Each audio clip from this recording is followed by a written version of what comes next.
Stoa is a digital campfire where we cohere in dialogue about what matters most at the knife's edge of what's happening now.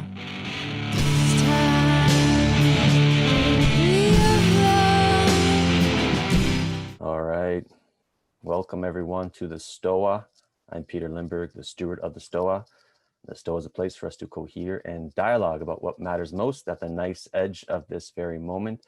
And today we got Jack Donovan, author of The Way of Men. You can see him on his sofa throne over there. How today's going to work, me and Jack are going to chat for a bit, and then we'll pivot to the Q&A. So just throw your questions in the chat anytime. I'll call on you and mute yourself. Ask a question to Jack. If you don't want to be on YouTube, because this will be on YouTube, just indicate that and I'll read your question on your behalf. And that being said, Jack, welcome to the Stoa. You're on mute, so you might have to get up. There you go. All right, I'm now unmuted. How's it going, man? Not too bad, not too bad. So, yeah, I was, I guess maybe anything, opening statements, anything you want to say before I jump into some questions? Hi. Yeah, no, I'm not sure. Well, one thing I was really curious about asking you, which I imagine you don't get asked other places, is sort of your adventures in the various counterculture scenes that you've been in. So as far as I know, you were part of Michael Algig's Club Kids, then you were in the Church of Satan, then you were in the Manosphere, then you were in the Wolves of Vinland. That's a pretty wild ride that you've been on. And I wonder if there was a through line between all those different counterculture adventures that you were on, and maybe how they informed you having an independent and sovereign mind. Well, yeah, I mean, I was talking to somebody about that the other day. If I unpack my whole life at one time, it's a pretty good story. I've managed to be close to a lot of things at the moment that they were happening, and then jump ship before the ship sank. I don't know how I managed to do that, but I seem to be guided in some way to find interesting things at the right time. So as far as a through line, obviously the through line is me and my personal development. There's certain things as you get older that become recurring themes, and they stay the same. And then other things are just ephemera that move and are just environmental. And so I've always been interested in a lot of the same ideas. I would just say that earlier on, I was maybe doing them wrong. Everything that I've done has led me to where I am. When I was a young guy, I went to school in New York City. I was interested in art and fashion, and I was like, I need to get out of this small town to live in New York City. And I ended up in kind of the club kid scene of that time, and I was just a 17-year-old kid in New York City, and I'm like, I'm gonna dress up crazy and go to weird nightclubs and do drugs with celebrities, and it'll be fantastic. And so I guess I kind of saw where the Western world, in many ways, where its natural end is. When you're in magical VIP rooms with people having sex on one corner and playing Nintendo in the other corner and all kinds of crazy stuff. I mean, that's one end to things. And when I was young, I've always been interested in gender and what masculinity means. When I was younger, I was reading a lot of Camille Paglia and stuff, and I was doing that in high school. And that was what I was interested in then. And I was interested in that when I was in school and so forth. And finding interesting ways to mess with that at that time, when I think that was still interesting, like what is gender, all that stuff back in those days. And then, fast forward, I think through my adult life to really, it's funny. I mean, you brought it up. So the Church of Satan, they have a reading list, and the reading list of the Church of Satan includes, it's really written by a man of a certain time. I mean, Anton LaVey was, 1966, I think, is when he says he wrote the Satanic Bible or whatever. And so, you have this guy who lived through the Depression and had a different vision of what masculinity is really from his time.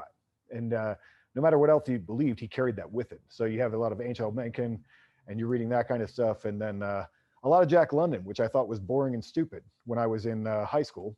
But then when I went and read it as an adult, I was like, I'm missing something. There's something here. And as you start to think about what power really is, because you have you see so many kids today who have this imaginary idea of how the world works. And that's, so much of the dialogue has happened because they're so protected. And when you really look at how the world actually works and how power actually works, and that's something that I was doing at that time, then you wonder why you would not want strong men or men to be strong and so forth. So it just kind of sent me down that road. And so weirdly, that was kind of a turning point for me, where I started moving in a direction of exploring what people would call traditional masculinity, but I would just call masculinity. So I started down that road, really re-examining a lot of the ideas that I had received as a young, rebellious, interested in weird things kind of guy. And I really found something there, I think. So that's what started my direction. I started writing about that originally, while I was in the Church of Satan. And then I realized I was writing about honor, and what they were preaching or espousing in that really wasn't compatible with any version of honor that I understood. And so that's actually when I left that, because I was like, this like every man for himself, screw you, I'm going to get mine, whatever. I really wasn't cohesive for me in what I was doing. It wasn't consistent anymore. And so I started writing about masculinity in that way, and honor and so forth. And then, a lot of people would ask the question of my first book, Androphilia. And they're like, well, you didn't explain masculinity very well. And so then that became the project of The Way of Men, is to explain it better, or as best that I could. And I'm really proud of that book. It's probably the coolest thing that I'll ever do in my life, which is, a good thing to say. I mean, I can, put my feather in that, and I think that I was still right about a lot of things. And unfortunately, maybe too right about too many things, the way the world is going right now.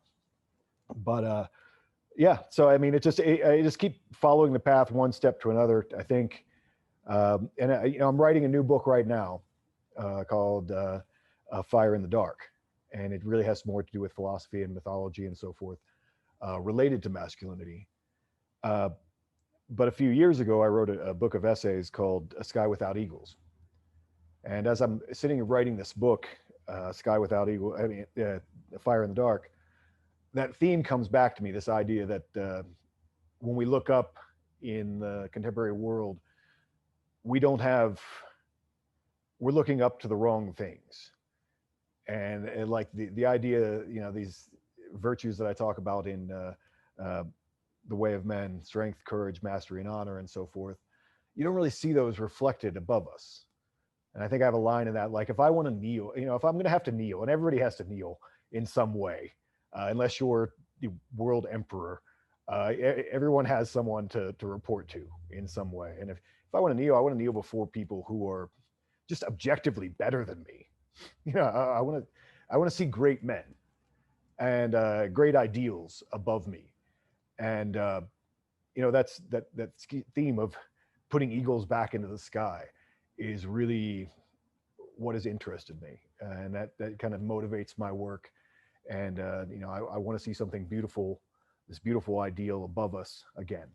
And so I think that's been a common thread for a really long time.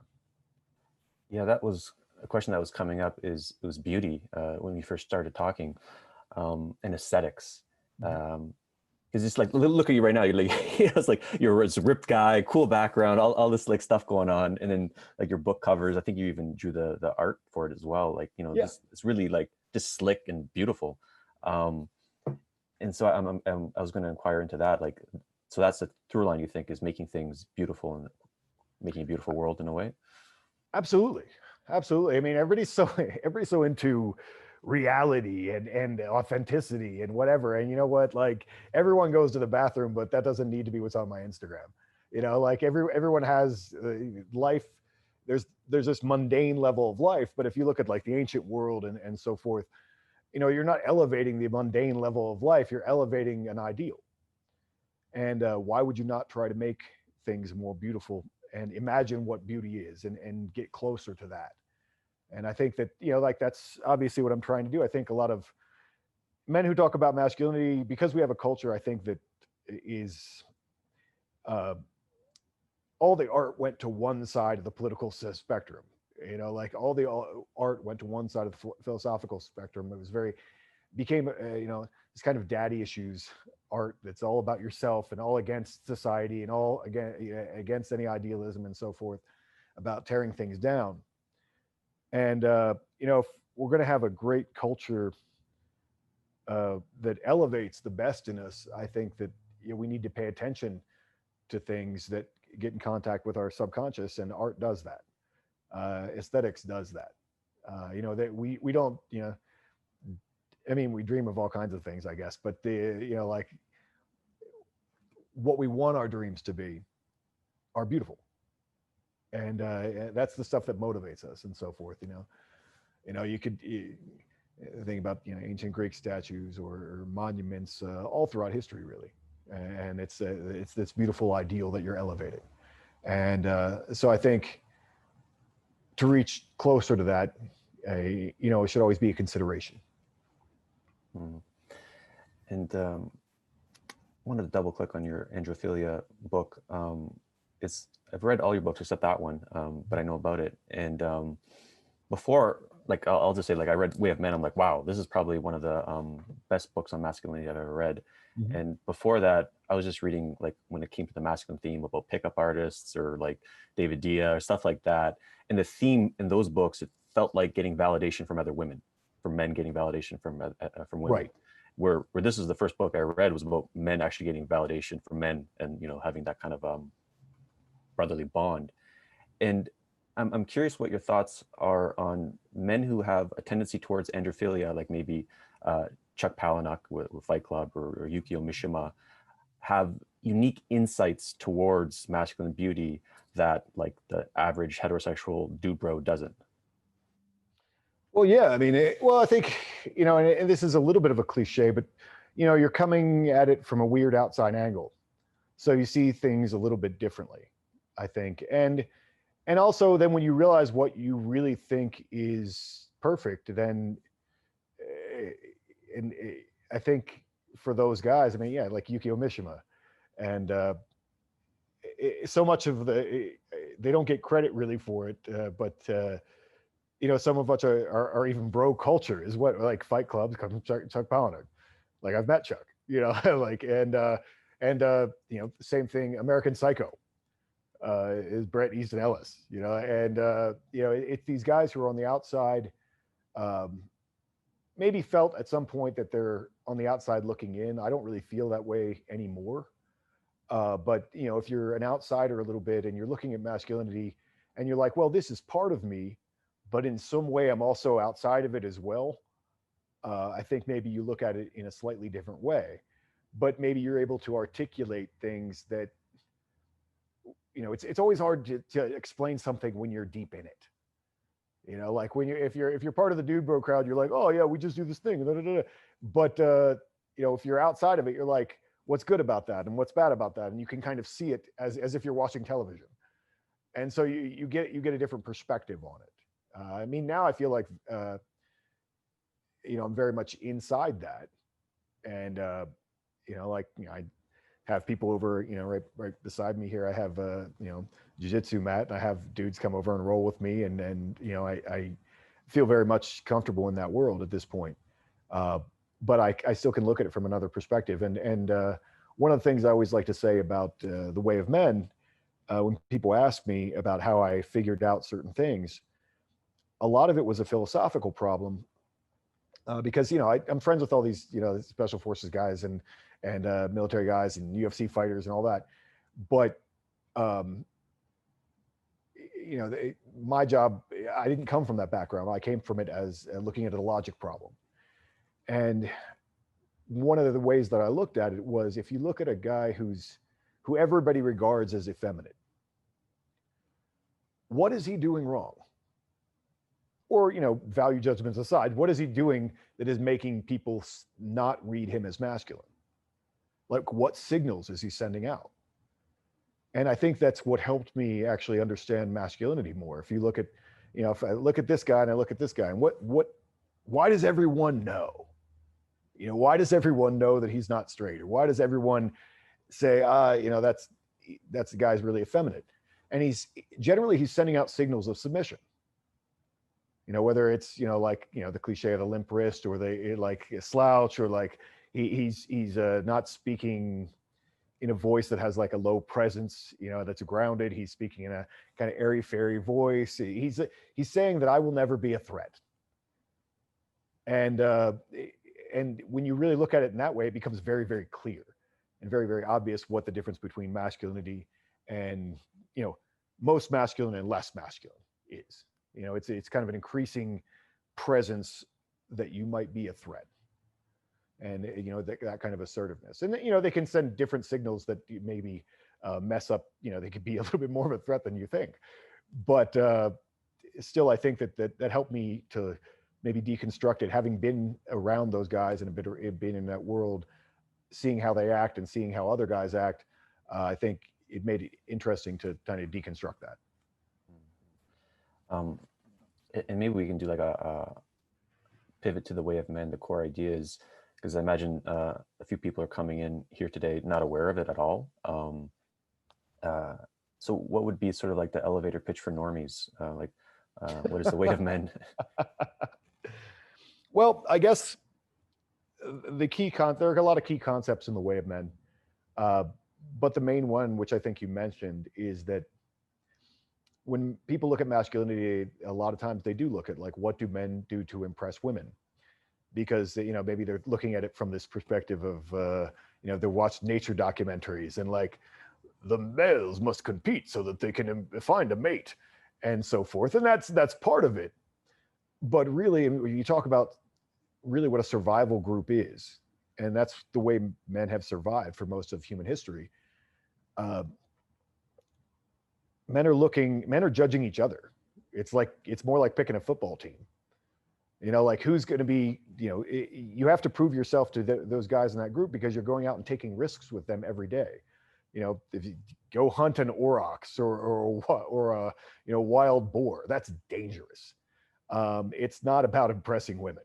Like what you're having to prove yourself to other men constantly, because they depend on you. And that's a lot of our evolutionary history has been that. And really a lot of it, even written in civilized history, has also had to do with that, because, a lot of times, marriages were arranged, or, or the guy who, defeated the most foes then got the women afterwards. It wasn't like he was just doing that to impress women. That was kind of an outside cause. But he's really fighting to impress other men, and women do this too, which is interesting. It's obviously like, men really don't care about fashion in women for the most part, but women care about fashion because they're competing with each other. They there's this line in that it's a classic song. It's like all the girls outside getting dressed up for each other, and that's in many ways what they're doing. They're impressed because men are like, oh, she has a good shape and looks reasonably feminine, attractive. Would any guy know if she's wearing this year's collection? Absolutely not. Like most men wouldn't care. They're judging her from different things, but she's in many ways doing things to impress other women. I think a lot of people didn't look at that. Maybe I was one of the first people who really looked at the way these sexes select each other and create hierarchies within that sex that then influences who mates with who. I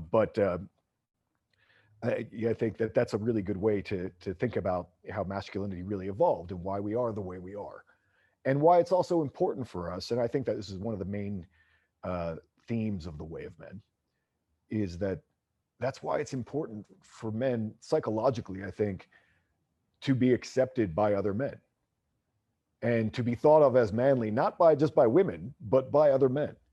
It is part of our DNA. It's inside of us, and it always has been. Like, if a bunch of guys accept you, that is a different feeling.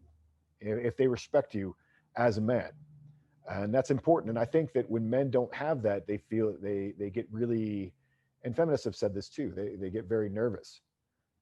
They get nervous and kind of they aren't grounded, and they become kind of desperate, and then it becomes easy, really. And this is an argument that many have made, that it becomes easy to market masculinity to them. Like, oh, if you wear this deodorant and wear this cologne and buy this shirt and do this thing, then that's what's going to make you a real man. But it's really, I think, men who are really comfortable in their masculinity generally have, and this is not always the case, but generally have a sense that they are accepted within a group of men, and they have that they've made their bones kind of in a group of men.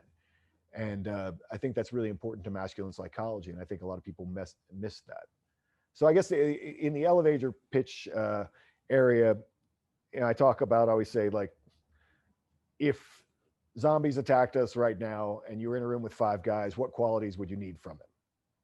You're like, well, who's good at the skills that we need? Are they strong? Are they courageous? That guy's crying in the corner. He's not the one that we need right now. The guys who are ready to go get it and deal with the situation.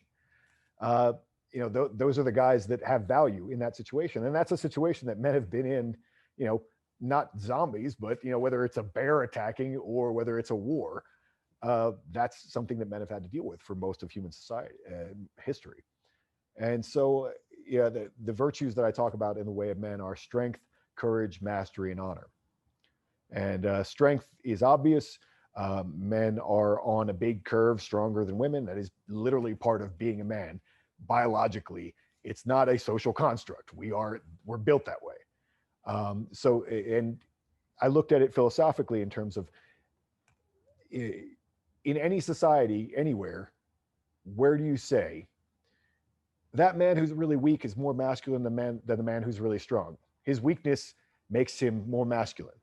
And I don't care where you are in the world or in history, that's not real. That's never happened. And the same thing, now he could be weak and you could see him as masculine for other reasons, but his weakness alone does not make him more masculine. Same thing with courage. No one says that guy who's crying in the corner is the most masculine guy in the room. That's never happened anywhere. And I think, again, that courage is, again, what we've needed from men and what men have expected from each other. And it's how we value each other. And mastery, like that guy who's incompetent over there, he's definitely the most masculine guy in the room. He has no idea what he's doing. He's like, I don't know, like that. The guy who's sure himself, who has developed skills, who has something to bring to the table, men respect that. And so if it's not the strongest guy or the most courageous guy, but that guy, man, he can make a good bow. That is something that is really important to men.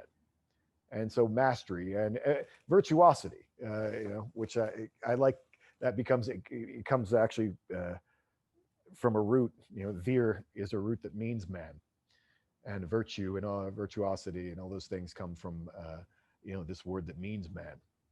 And then honor is your reputation within a group of men. And if you don't care about your reputation within a group of men, we live in a big society with millions of people and so forth right now. And so you literally cannot care about what every man in the world thinks about you, because you'd go insane.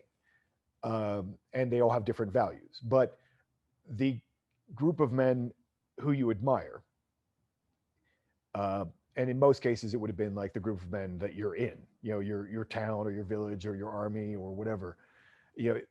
Honor is caring about what those men think of you at its root, I think. And then it becomes about like kind of personal honor. And that's a thing that evolved in Western society, in part because of Christianity and a whole bunch of other things. But basic honor is really, I'm in this group of guys.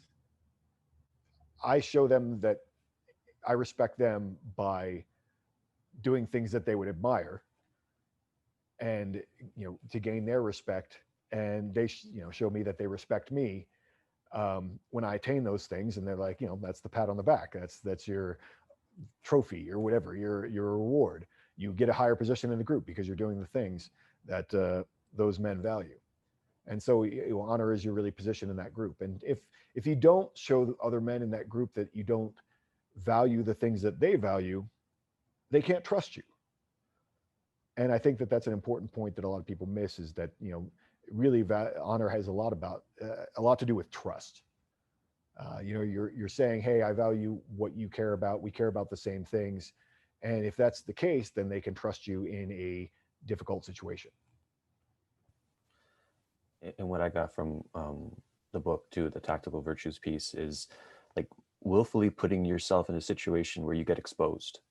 And I think you had that metaphor about like the dude bros who have like tough pictures on their Facebook profile, but when they go on the jiu-jitsu mat, it's going to get revealed if they're good at it or not in that context.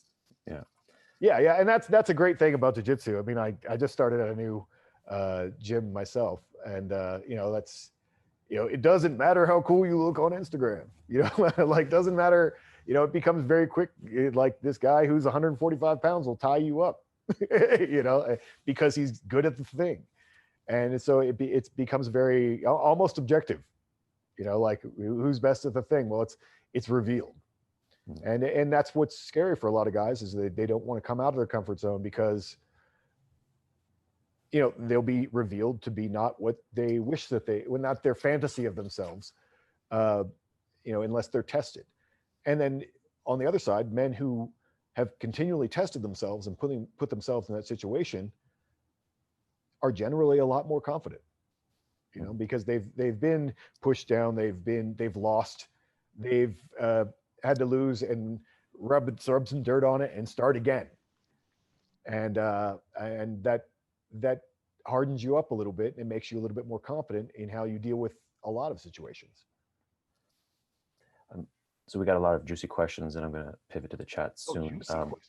Yeah, do it. I will do some prefacing there as well. Dry questions, juicy ones. And I wanted for everyone who didn't know you just to unpack your ideas. And just the one other concept I'd like to double click on is, so like good at being a man versus being a good man. And so good at being a man is embodying those tactical virtues. What is a good man? Well, I mean, I think, that's going to vary from culture to culture. I think being good at being a man is universal to some extent. It's based on those tactical virtues. And being a good man, and I have an idea of what a good man is personally. I mean, I would prefer to be around men who don't lie, who aren't always trying to undermine each other and sneak around each other and so forth.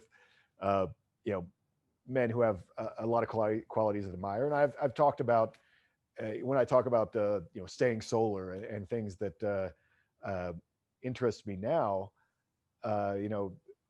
You can have a guy who is really broken in a lot of ways, but he's really good at being a man. The prisons are full of guys who are really good at being men, but they aren't necessarily good men. Maybe they went to prison for writing bad checks to old ladies. Like they're not good guys, but they're really good at being men in a lot of ways. So I think being a good man gets into morality, and so that's going to vary to some extent. I'm friends with tons of Mormons, and I love Mormons. That's why I moved to Utah. They're generally really good dudes, and they have their heads together in a lot of ways. But like according to, a lot of their beliefs, I would not necessarily be 100% good man, because I'm not really, following their, strictures or, like their dogma or whatever. So that's going to vary. I actually think I'm a pretty good guy.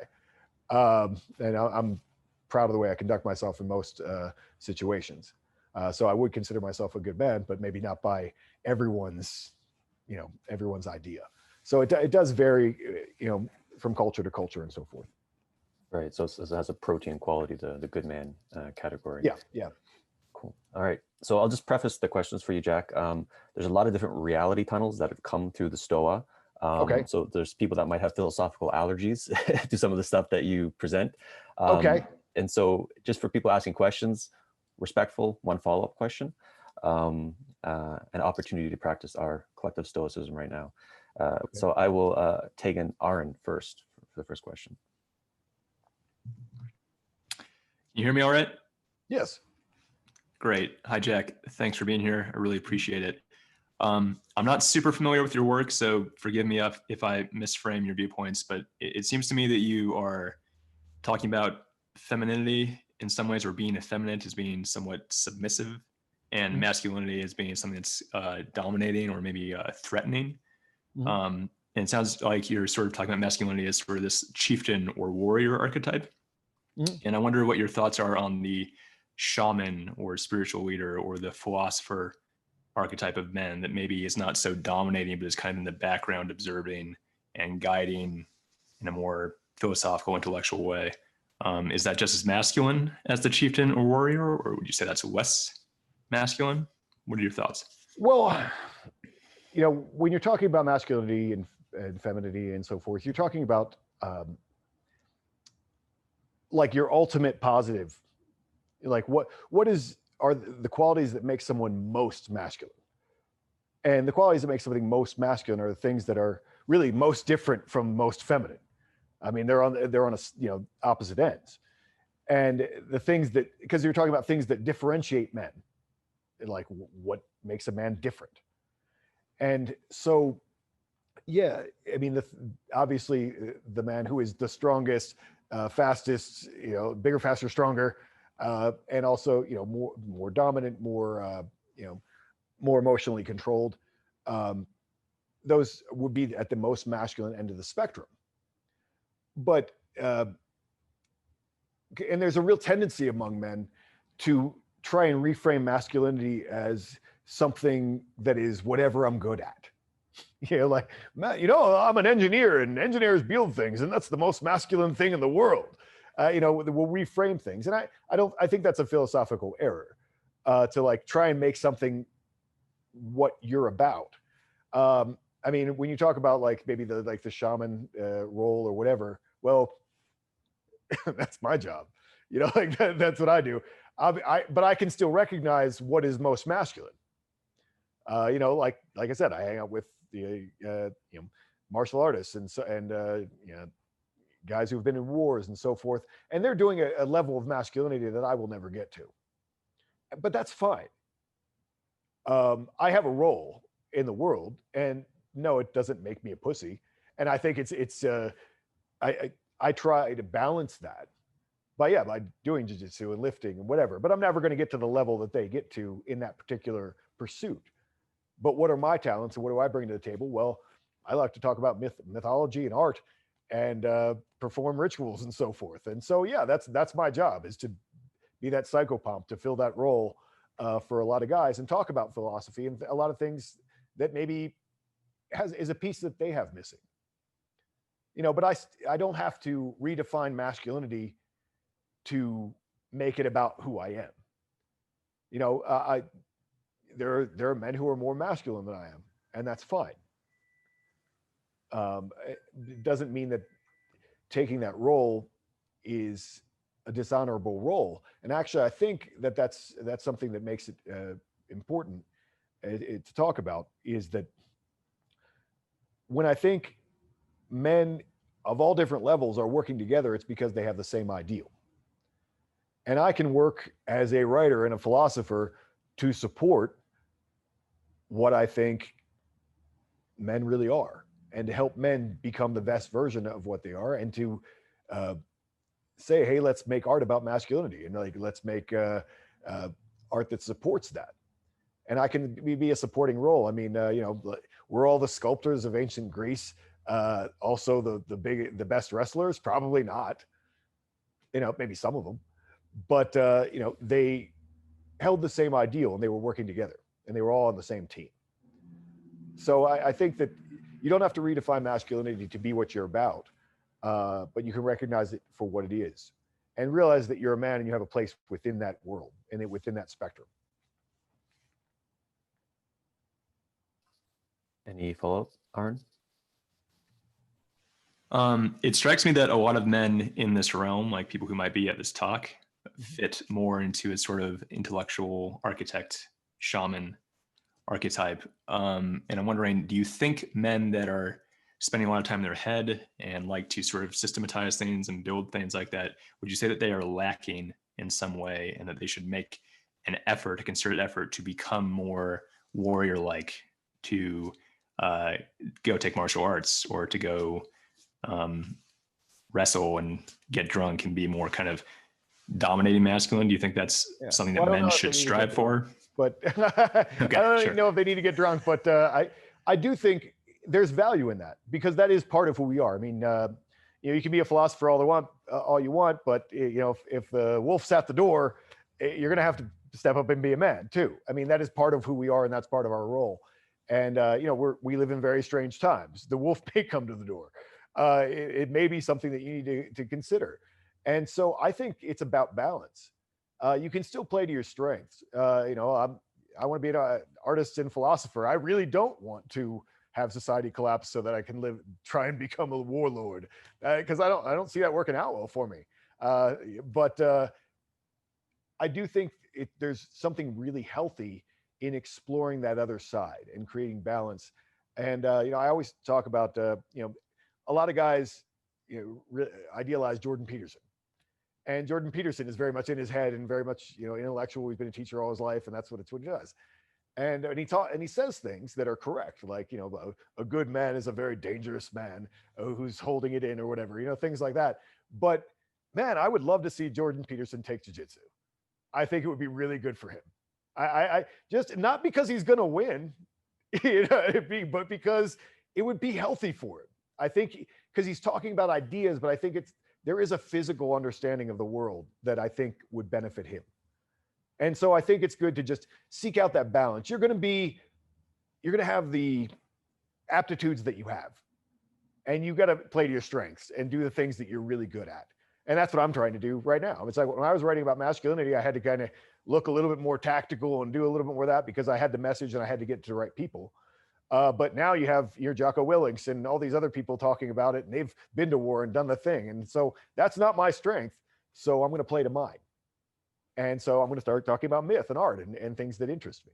But I'm also going to keep doing jiu-jitsu, and I'm going to keep lifting, and I'm going to keep, so I have that side and I have that piece of the puzzle. So I'm not going too far into a world of pure ideas where I maybe get lost. And, I think a lot of people do that, and then maybe it leads to a certain kind of delusion.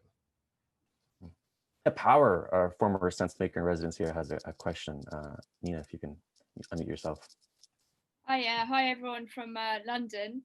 I've been working on the question of men and women for the past sort of 2-3 years. I'm writing a book. I'm just finishing it, called What Do Men Want? And one of the things I'm really interested in is this question of reconciliation. So I think there's this kind of ongoing attempt to sort of divide men and women. A lot of like left liberal culture often presents an image of masculinity as being kind of inherently toxic. Right. And anyone who sort of says anything against this is sort of automatically right wing or a Nazi or whatever.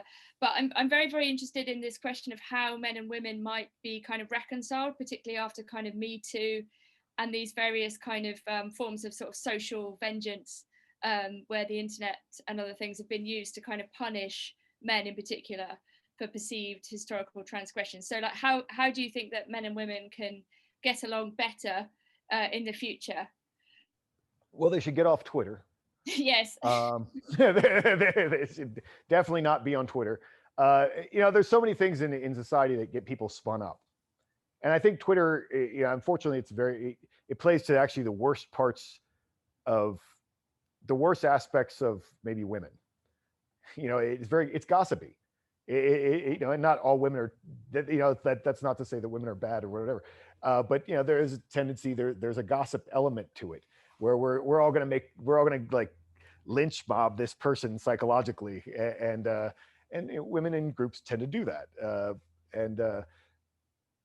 whereas men might just punch them. There's a different thing going on. We're gonna eviscerate this person with words, and that is part of the huge culture. And I think that brings out the worst in all of us, And I think to get away from this culture of, like that promotes toxic masculinity, that idea, not to say toxic masculinity is a real thing, but that promotes the idea that men are toxic, to get away from that, because it's not helpful.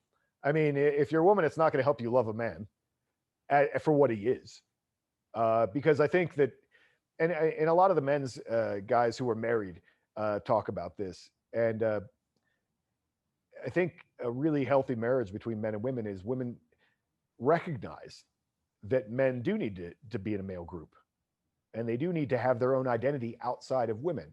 And it's very natural for women to want to like pin down man's resources, because that's part of their evolutionary, prerogative. That's what they want. I mean, like, I want all your focus to be on me, because I might have a baby and you need to take care of me. Like, there's that's very real.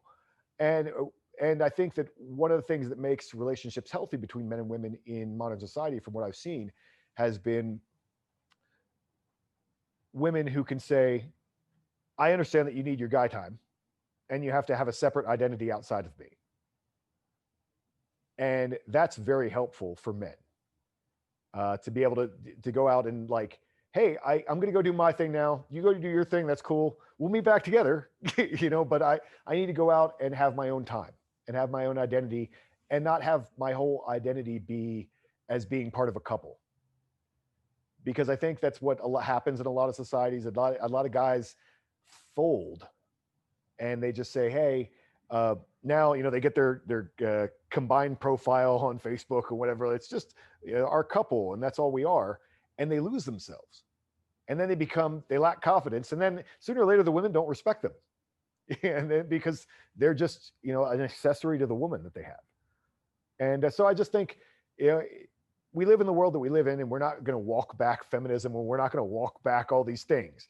So in order for men and women to live together, and have relationships that are productive, I think that they need to give each other space and realize that they do have to have separate identities. And that's okay. And it is good that it's healthy. And then they can enjoy their time together better because they don't feel trapped. So I think that's important. Any follow-up, Nina? No, I mean, I think I came to some similar conclusions in my research, actually, looking at Manobund and the fact that we live in a kind of overly mixed world in some ways, that we live in a very heterosocial world kind of all the time. And we both have a kind of erosion of difference between men and women for various reasons, which isn't healthy for either men or women. But also a kind of attempt by the media often to kind of present divisions and create, animosity and resentment that doesn't need to be there either. So I'm on the side of kind of, harmonious occasional separation and then coming back together, as you said. Yeah, absolutely. Yeah, a lot of people have a lot to gain. I mean, I have all these guys who, I've been studying this stuff for years and years and years and years. So nothing really surprises me. Vogue put a man on the dress in a dress on the cover, and they're doing that to create, it's like clickbait. Like they're doing that for publicity. They're doing that there's money to be made by getting everybody angry at each other. And there's a lot of money there, but it's not a lot of health.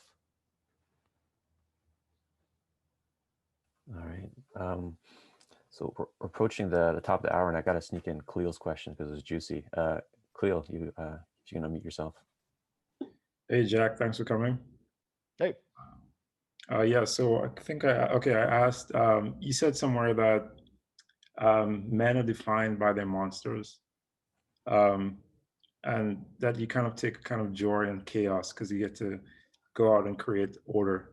So I want to know what were the monsters that you that defined you, if you would like to share.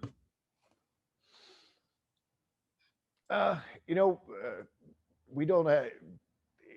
It's always not as cut and dry in modern society. It's like, oh well, it's not like I had to go slay Tiamat. So it's a little harder to define. But I think we do face things every day that challenge us, and we can handle that well or not.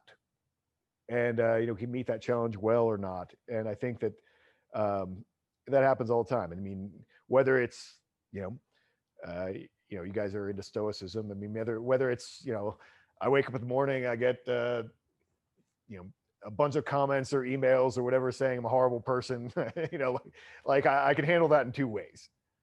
And I think there's a better way to handle it and a worse way to handle it. And for me personally, obviously, like I said, I came from an art background.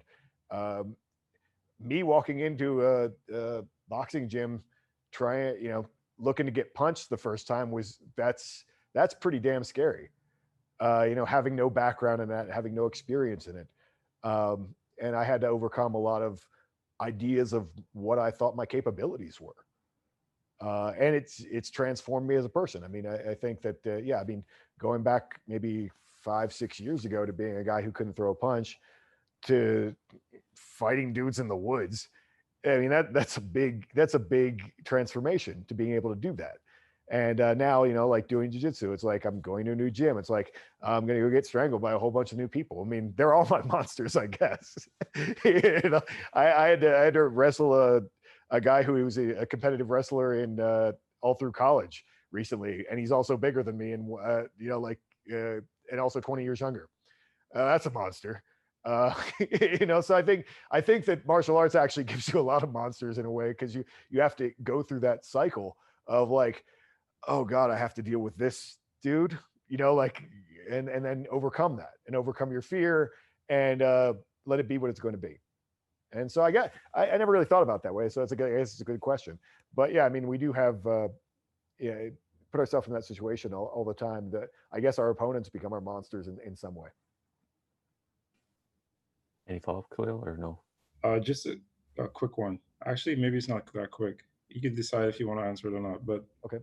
In defining masculinity, it sounds kind of like you have to, or you might develop a definition of femininity. Is that what happened to you? That you, in creating this polarity or defining this polarity, you became more intimate with what femininity is as well? You know what? That's a tricky one, because it's hard to frame in a positive for me, and I don't want to be negative about it. Jordan Peterson says this stuff. I say this stuff. I mean, men tend towards order, women tend towards chaos. It's part of their natures, I think. And in the new book, I had to answer this a little bit, because I was like, well, people are going to ask me, well, if you're going to tell a woman to stay solar, what would that even mean? And to me, I think that, we can be on the same team or we can not be on the same team. And there are women who are like, recognize what's good in the world, and they recognize that order is necessary, and they end up on the same team as men, and they end up working towards the same goal. I mean, that's what men and women always used to do. It's like people always think of things in terms of sex in the modern world, but when men went a courting back in the days, they were looking for a lifetime partner of someone who's going to help them raise a good family and work the farm with them and like really be on the same team. And I think that that's really important. It's something that gets lost. As far as what the ideal feminine is, I think for me, it's a woman, I think, who recognizes a lot of the values that we recognize and does her best within her capabilities, and uses her own unique talents to help supplement that and help the good things move forward. So it's like, obviously there are qualities in women that they're really good at things that we're not generally, that are really good. They work for them in the modern world, and obviously they're really good socially. I always joke that it's not like if you have a single man, they don't send Christmas cards. It's women who send Christmas cards and do the things that bind society together and keep people together and all that. And they're really good, and that's really necessary and important. And so if you get a woman on your team who does all that stuff, it needs to get done. Just men don't want to do it usually. And so there are a lot of things that women are good at and that need to get done, and that they can help out with. So I don't like to really do clear definition of what is the most feminine, because I've stayed out a lot of trouble in my career by not telling women what to do. Like that's not something I really want to get into, because it's a can of worms. And then it's like, who are you to tell me what to do? So I'll just let women figure that out for themselves. All right. So this might be our last question from our favorite rainbow snake. Emmanuel, if you can unmute yourself. Hi, Jack. Hi. I am a huge fan. I've read all your stuff, including Androphilia, many times over for the last few years. Wow. I'm sitting on a jiu-jitsu mat right now, and I don't send Christmas cards. And I don't need you to tell me what an ideal woman is, so you're off the hook. Okay, cool. But I'm very much an Androphile. But I want to pivot to the favorite book of mine, which is Becoming a Barbarian. I probably listened to that on Audible 10 times, and the chapter 9 really hit me between the eyes and caused me some soul searching, which is who is we? And that's been a painful process, and looking at how I define we and my delusions about who I'm in a group with, and do they know they're in a group with me, and where does my voice count? Who's going to listen to me? I'd love to hear you riff on maybe any current thoughts you have on how one can define one's we, and if that's changed at all in the current climate, maybe how digital versus in person affects that. So yeah, that's my question. Yeah, well, I mean, that's a great question, and I think that that you write stuff over time and you forget about stuff that is important. I'm like, oh, that's a really important thing, because I think that we tend to speak in this royal we about what we'd want and what we do, and everybody does that, but like you don't really know what other people believe or say, and we tend to people tend to speak for each other. And I think it's really important to examine who you're really speaking for. And you see that with a lot of political activists and so forth. They'll speak in this grand we for the people who they pretend to represent, and they don't really represent them at all. As far as defining your personal we, it is very personal. In terms of digital stuff, like I think of my honor group. What my honor group really is, because I was in a tribe, I'm not in a tribe right now. My honor group is really, to some extent, the guys who are watching me and who like my work, who I think exhibit the qualities that I want to exhibit. So really the guys who I think are the best in my world, I want to look good and look like I'm doing the right thing to impress them. Because they're the people whose opinion I value. In terms of talking about your, who your actual tribe is and your actual group is, obviously I can't speak for those guys. A lot of times I don't know them. But I think it is important to make the real group personal. And also, one of the aspects of that you brought up is that you don't really have the authority to speak for other people. Aside from if you have a family and you've all decided that you agree about the same things, you can say we think this, but unless you've really taken that poll and collected that consensus, you don't really have that we. So I think it's going to be a small group for most people. Unless you can really get on the same page of people who have defined their beliefs with you, in that terms of that we. So, thank you. That was just what I was hoping to hear, and I was curious about your honor group, knowing that you had prospected with the Wolves and then left them, and kind of wondering where you were at with that. Is it a two-way street with your honor group, in far as opinions and validations, or is it sort of in your imagination a little bit? Well, yeah, I mean, it is a little bit in my imagination, although like I do have, I'm lucky enough that I get to meet a lot of these guys, and I think that, and I learned that when I was actually in the Wolves. I mean, to a certain extent, you have to have that thought in your head, and a lot of people don't have it because they don't have any kind of honor group or any kind of we, so they don't think about it. But I had to think for a while, like, well, what are the guys, even if I'm alone by myself doing this thing, what would the guys think about this? You know, like what would the guys think about this? And I had to think about that when I was in that group. I'm like, you know, like would I want them to know that I'm doing it? Would I?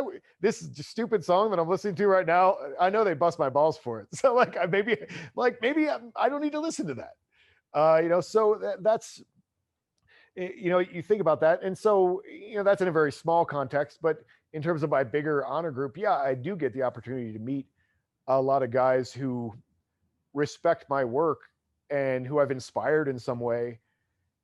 And yeah, I want to impress them. I don't want them to be like, because you know they always say never meet your heroes, and so like I don't want them to meet me and be like, oh, you know, like you know, I'm not 6'4". They all think, people always think I'm like really tall. I'm like 5'10", but yeah, I'm a normal sized man. But like yeah, so it's like I can't be tall for them. Sorry, but like when I go to the 21 convention, actually that's a really good example because I've spoken. A lot of those guys are my peers. They're speaking about the subjects that I speak about, and I think I got the hook up to this actual podcast through that actually. And you know, so when I go to meet them, you know, I don't want to show up like kind of fat and like looking like garbage and like you know, like be really submissive and like whatever, like you know, like I have to have my A game on, you know, because I want to impress those guys because I respect them. So I do get to meet them a lot of time. I've met Bulldog Mindset. He's a blogger, and I got to meet him recently, and you know, he was inspired by me a lot. And then I listened to his speech, and he talks about things that I've talked about. And but I meet the guy, and I'm like, this guy's a badass. He's really got it together. And so that's very inspiring. And so actually that's where a two-way street a lot of time comes in, because I'm at this point where you know, I've inspired guys, and then I go and hear them speak, and I'm like, wow, you really took that ball and ran with it. You've got something that I don't have, and I'm like, I want to see what you're doing. And so that is where the two-way street comes into play. Like I get to go out, and these people who I admire, eventually I'm getting something from them and they're getting something from me. Awesome. Thanks for unpacking that, and thanks for being with us today and triggering us. It's good to get uncomfortable and grow. Appreciate you. All right. Thank you. Very cool. So we're at the top of the hour now. Any kind of closing thoughts, Jack? Anything came alive for you today that you'd like to share and leave us with?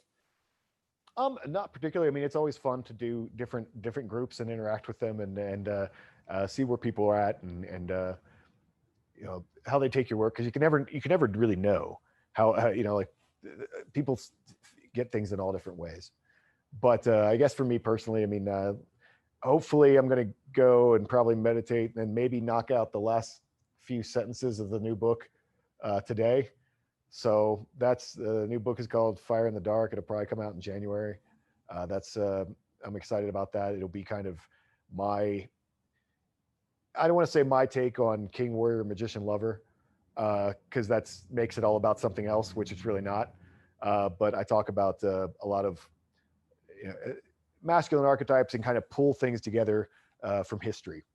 And so in a way that you know, the one commenter talked about shamanism and so forth. And one of the reasons I wanted to talk about that, these things in this book, was balancing the different archetypes and understanding that we all need a different piece of the puzzle all the time. And I think that the major God concepts that people have come to throughout societies and so forth, there's been kind of three main ones, you know, where you have your kind of king figure and your kind of warrior figure, and then, you know, someone who is a little bit more of a pastoral god. You know, someone's more closer to the earth and deals with fertility and things like that. And you know, where I see that come into play is, you know, a lot of times when guys come back from wars and so forth, and they've already done the warrior thing, they've got that piece of the puzzle, they've done it. And a lot of those guys really need to take some time to like grow some stuff, you know, they grow some stuff and deal with life and do something on the other side of the spectrum. So I think we all need to find these balances in life. So that's my new project, and that's what I'm excited about right now. Very cool. And we'd love to have you come back when the book gets released and have a jam about it. And the author from King, Warrior, Magician, Lover, the one that's still alive, I think it's Douglas, he might be coming on the Stoa too. So that might Oh, really? be interesting interaction if you ever want to have a chat with him. I think that would probably go bad, but but good. Cool. So I'll make some closing announcements in a moment. But Jack, thank you so much for coming to the Stoa today. That was a treat for all of us here. Upcoming events, if the Stoa doesn't get canceled because of this one, the next one is going to be Stephen Haynes. He's the creator of acceptance commitment therapy. This is sort of like a third wave CBT, cognitive behavioral therapy. It's a really great psychotherapeutic modality. RSVP to that on the link there. You can check out our website, our Patreon, and our Substack right here. That being said, Jack, everyone, thank you for coming to the Stoa. Thank you. And that song, by the way, was called Hail Odin. So I thought nice. that, yeah, did that especially for you. Thank you. All right, everyone. Take care. Have a good one.